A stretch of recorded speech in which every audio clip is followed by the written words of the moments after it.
Hello, everyone. There seems to be some question about how I put this book together. Just wanted to clear that up. I sewed it together with a 5-hole pamphlet stitch.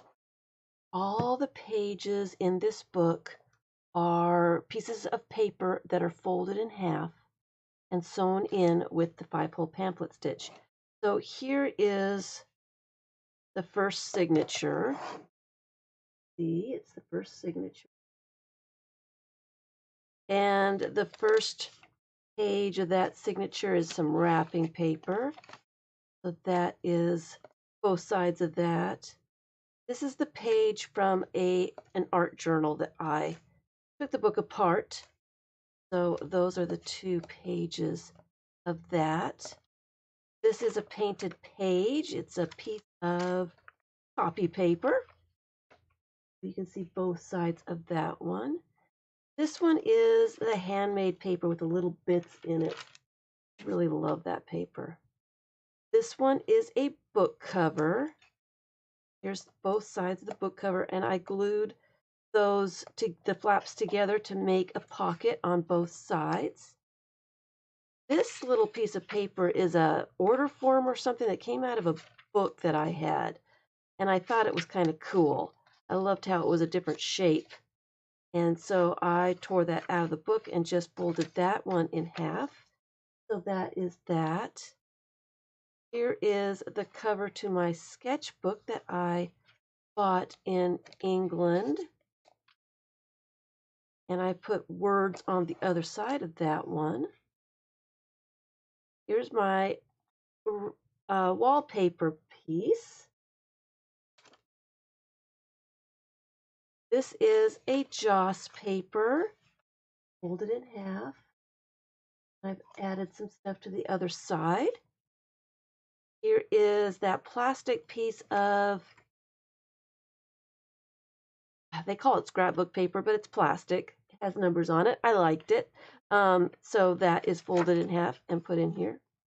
This was a replica on parchment paper of Lincoln's address, a draft address. I'm not sure which one.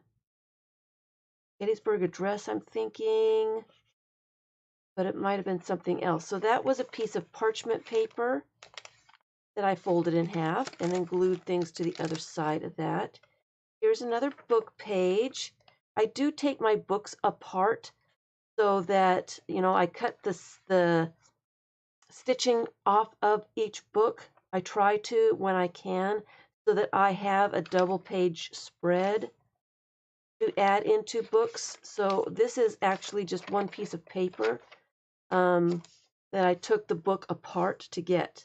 Here's another piece of scrapbook paper. Same piece of scrapbook paper. This was a piece of copy paper that I did this copy on, and it didn't turn out very well. So I saved it and just put it in this book. This was a piece of advertising from Target many years ago, and I tore it out of the magazine, so it's magazine size, and I just folded that in half. Put this smaller side on this side and larger part on this side. This is a doily, a calendar page. This is a sunflower seed bag that, I love these sunflower seeds. They don't have any salt on them. They're great. So I put that in. They come from China. So they've got Chinese writing on them. And then this bag is the center of my signature. And all the signatures are done the exact same way.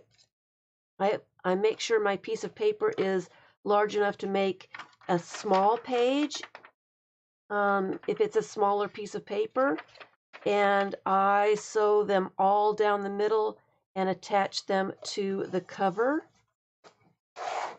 I don't do anything fancy trying to attach 2 pages together or anything complicated like that. I keep it pretty simple and just it makes it more strong, the book a little bit stronger, if I use the pages like this instead of trying to join two pages together. Sometimes that joint I don't like so much because it's kind of weak. So I make sure I have my pages all folded in half. Um, so I hope that kind of explains that question. I know other people join two pieces of paper together. I don't do that, and don't think I've done it in any of my books. So um, that's it. I just wanted to explain that. Thanks for watching.